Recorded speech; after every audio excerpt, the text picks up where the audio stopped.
Welcome to IELTS Mentor. Let's start today's test. You will hear a number of different recordings, and you'll have to answer questions on what you will hear. There will be time for you to read the instructions and questions, and you will have a chance to check your work. All the recordings will be played once only. The test is in 4 sections. Write all of your answers on the test pages. At the end of the test, you will be given 10 minutes to transfer your answers to an answer sheet. Now turn to Section 1 on page 5.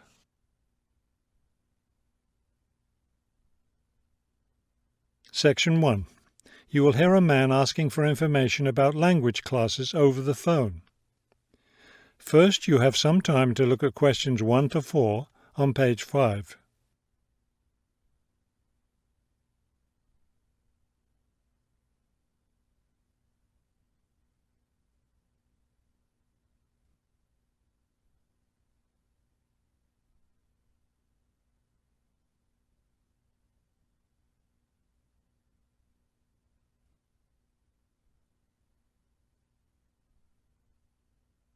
You will see that there is an example that has been done for you.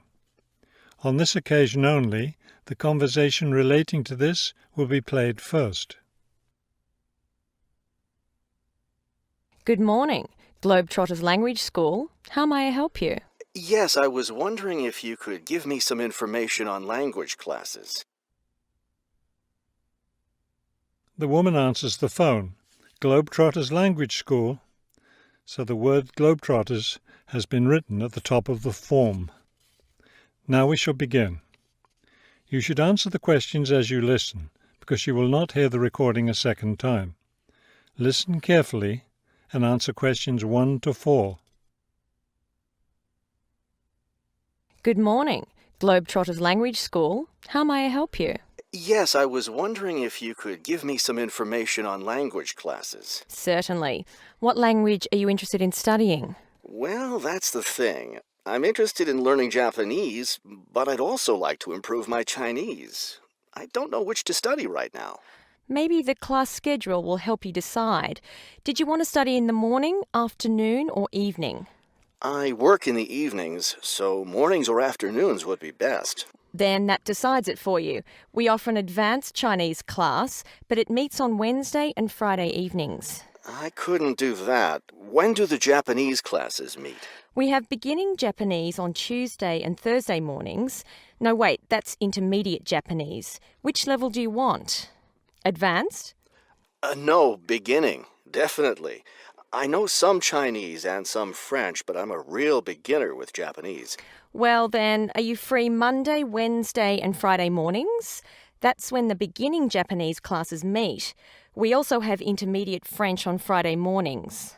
I could do those mornings, but I'd prefer afternoon. Don't you have anything in the afternoon? We have intermediate Japanese class on Wednesday and Friday afternoons. I really need a beginner class, so I'll take the morning Japanese class. Could you give me an idea of the cost? What would be the tuition for the Japanese class? Before you hear the rest of the conversation, you have some time to look at questions 5 to 10 on page 5.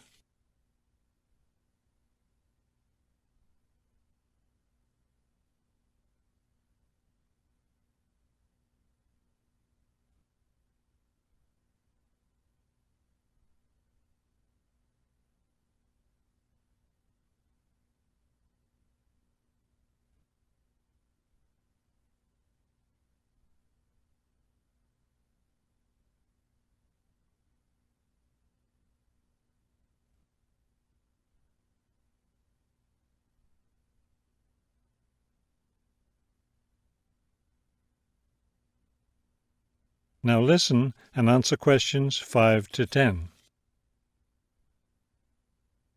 The beginning level classes meet 3 times a week, so they cost a bit more than the other levels. For a 6-week course, the cost would be $575. That's a bit steep.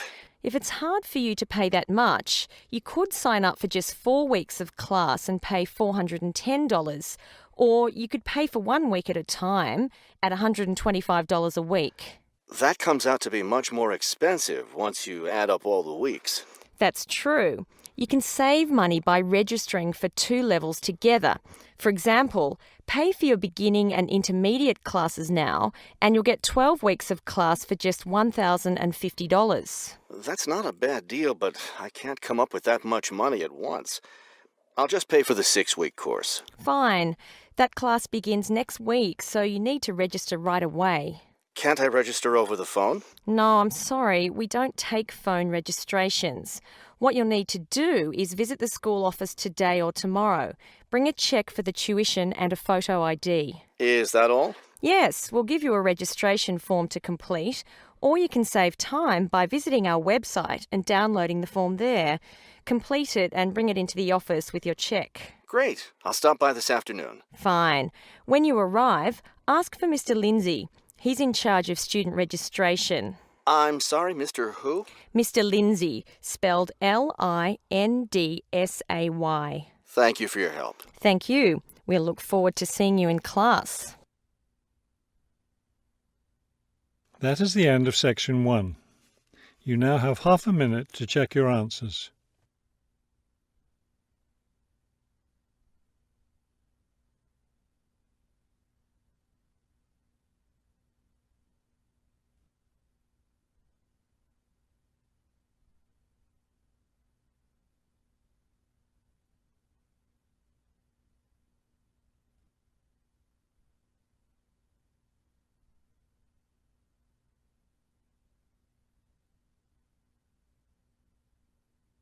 Now turn to section 2 on page 6. Section 2. You will hear a tour guide giving information about a shopping district. First, you have some time to look at questions 11 to 15 on page 6.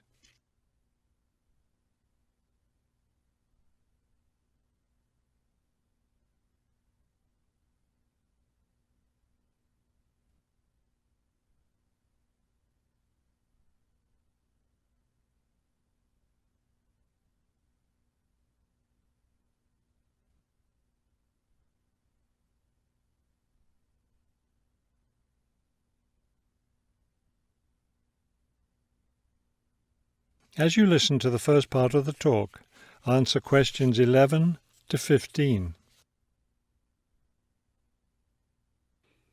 This afternoon, we'll visit the city's shopping district.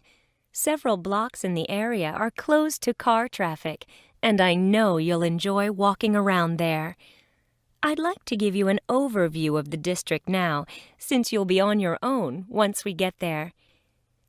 You'll see on this map here that the shopping district consists of 2 streets, Pear Street, which runs north and south, and Cherry Street, which crosses Pear Street right here. Let's start our tour here on Pear Street, where the star is. This star marks the Harbor View Bookstore.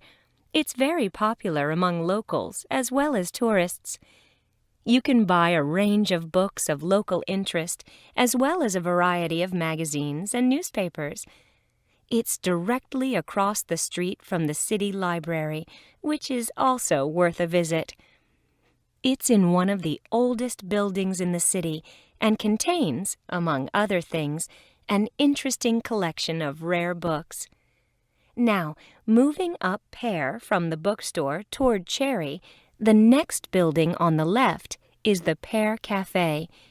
You'll notice it's right on the corner of Pear and Cherry Streets. It's a great place to relax while enjoying a delicious cup of coffee or tea. You can talk with friends or read quietly. They have a variety of books and magazines available. From the windows of the cafe, you can look right across Cherry Street for a lovely view of city gardens. It's a rather small garden, but it contains a variety of exotic plants and flowers. Let's leave the cafe and cross Pear Street. On the opposite corner, we're at Caldwell's Clothing Store, which you might also want to visit. They sell both men's and women's fashions from countries around the world. Continuing down Cherry Street, The next building on the right, after Caldwell's, is the souvenir shop. Stop in here to get maps and books about the local area, as well as T-shirts and postcards with pictures of the city. Now, we cross Cherry Street and we're at the Art Gallery, one building down from the corner. Here you can see, and of course purchase, many fine paintings and sculptures by local artists. Let's keep going down Cherry Street toward the harbor. On the left, right after the gallery, is Harbor Park. It's a lovely place, and it's certainly worth spending some time there. Before you hear the rest of the talk, you have some time to look at questions 16 to 20 on page 7.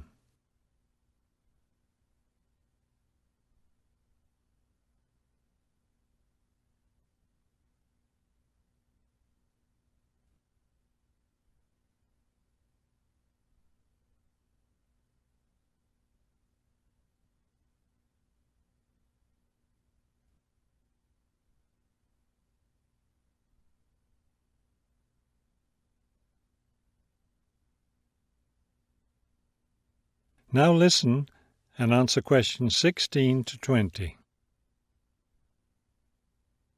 Harbor Park was built on land donated to the city by Captain Jones, a lifelong resident of this city.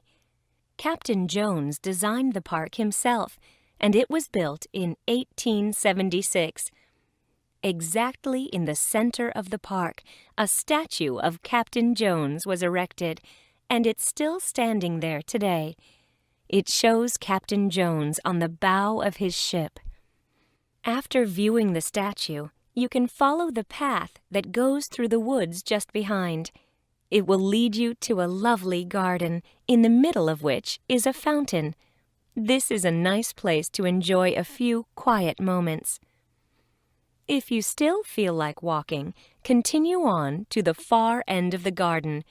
There, you'll find a wooden staircase, which will take you down to the harbor. You might enjoy the view of the boats from there. There's also a walking path along the water, which will eventually bring you back up to Cherry Street. You can see that there's plenty to do in this part of the city. The bus leaves at 1:30. That is the end of section 2. You now have half a minute to check your answers.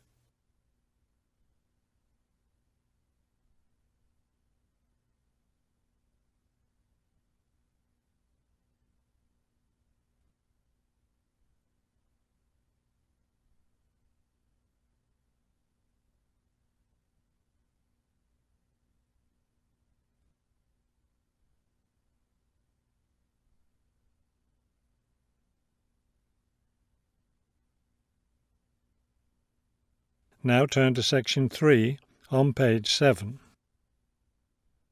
Section 3.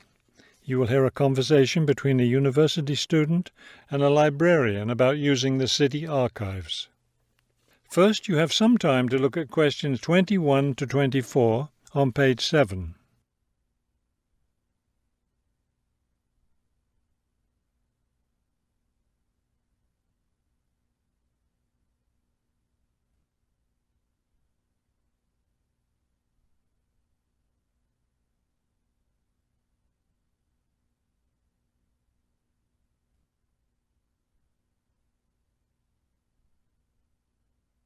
As you listen to the first part of the conversation, answer questions 21 to 24.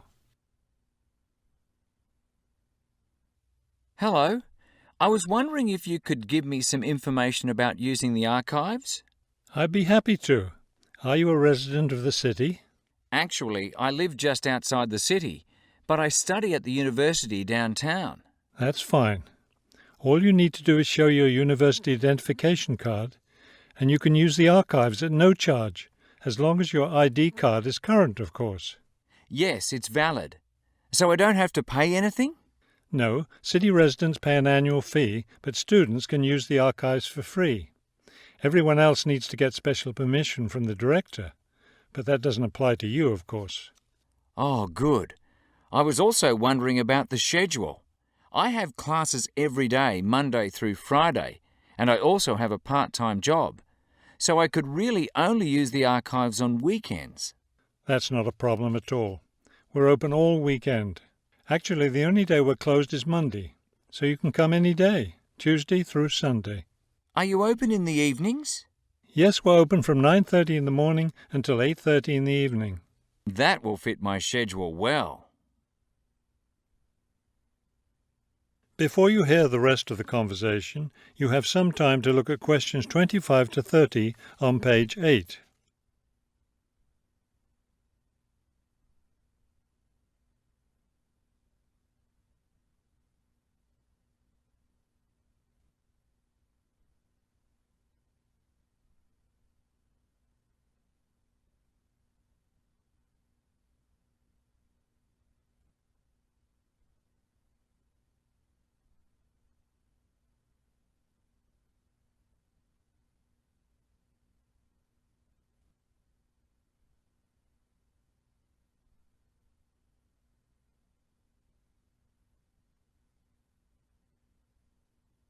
Now listen and answer questions 25 to 30.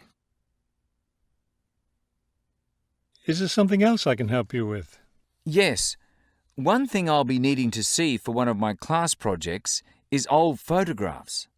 Do you have photographs of the city in the 19th century that I could look at? Yes, we store all the photographs in the basement. Those stairs over there will take you down to the photography collection. Just tell the librarian there what you're interested in, and he'll help you. Those would be 19th century photographs? Yes, the entire collection is there.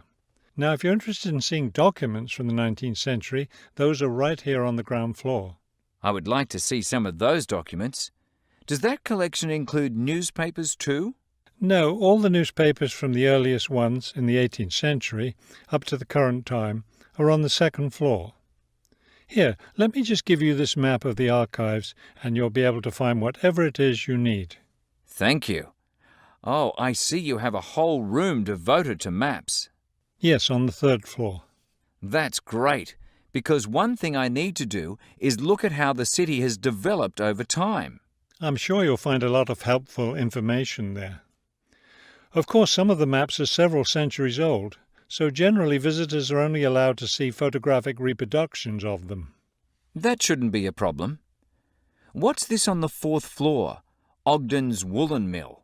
As I'm sure you know, Ogden's Woolen Mill was the major entity responsible for the growth of this city in the 19th century. The Ogdeniers gave money for the archives to devote an entire floor to information about the history of the mill. Will I be able to find information about the Ogden family there? Photographs, personal papers, things like that? Probably the family photographs are stored downstairs in the photography collection. The personal papers would be on the fifth floor, where we keep all the personal papers of famous residents of our city. Thank you so much for your help. I'll be able to do a lot of my research here. That is the end of section 3. You now have half a minute to check your answers.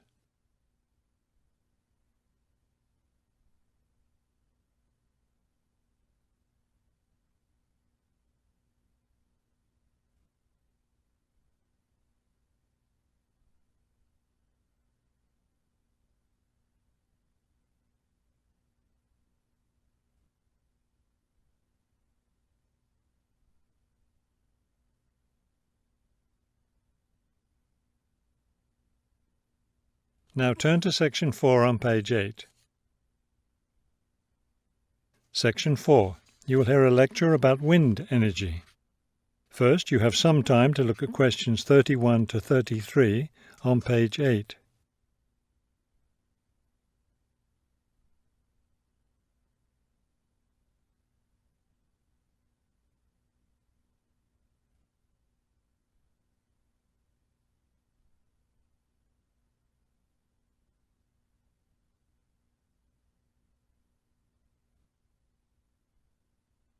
Now listen carefully and answer questions 31 to 33.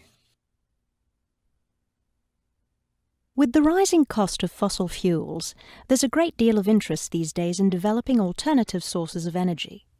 Today, I'd like to talk about one of these: wind power. In the past couple of decades, there's been an upsurge of interest in using the wind as a source of energy, but the idea isn't new at all. People have been harnessing the power of the wind for centuries, ever since ancient peoples first used sailboats. In ancient China, farmers used a rudimentary sort of windmill to pump water. Wind power was used in other parts of the ancient world as well. In Persia, for example, farmers used wind-powered mills to grind their grain. During the Middle Ages, in the Netherlands, people went back to the ancient idea of using the power of the wind to move water. They used windmills to drain lakes, thereby creating more land for farming.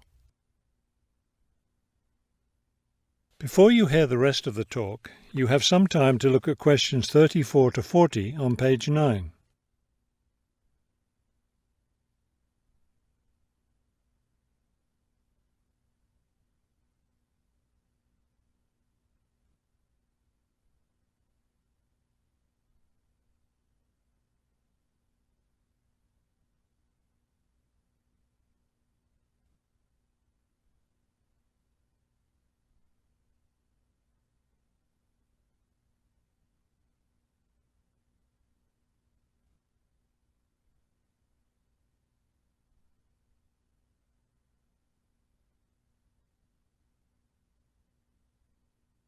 Now listen carefully and answer questions 34 to 40. At present, people around the world are using the wind to generate electricity, some old methods, some new. Is this the solution to our modern energy problems? Well, as with anything, there are both advantages and disadvantages to using wind power. Let's take a look at some of the reasons to use wind power. One of the biggest problems with using fuels, such as oil and coal, is pollution. Wind power, on the other hand, is clean. It causes no pollution and therefore doesn't contribute to global warming. Another great advantage of wind power is that it's a renewable resource. Oil and coal reserves are limited, but will never run out of wind. Economics is another reason to use wind power. Using the wind to generate electricity costs less, much less, than running other types of generators. In addition, since wind turbines don't take up much land, the land around them can be used for other purposes, such as farming. There are disadvantages, however. Even though generating electricity with wind is relatively inexpensive, the technology isn't cheap. The initial costs of setting up wind turbines can be quite high. Another issue is reliability. Wind doesn't blow at a constant strength. Therefore, at times, a lot of electricity can be produced, while at others there may be little or none. Wind turbines usually have to be located in rural areas where the land is open. Their distance from cities, where the most electricity is needed, is another issue. Although wind is considered to be a clean source of energy, wind turbines cause their own sort of pollution. Wind turbines are usually placed in high, open areas where they're easy to be seen. Rural residents often feel that the beautiful local scenery is spoiled by the sight of the wind turbines. In addition, wind turbines aren't quiet. In fact, one wind turbine can produce as much noise as a car traveling at highway speeds. That is the end of section 4. You now have half a minute to check your answers.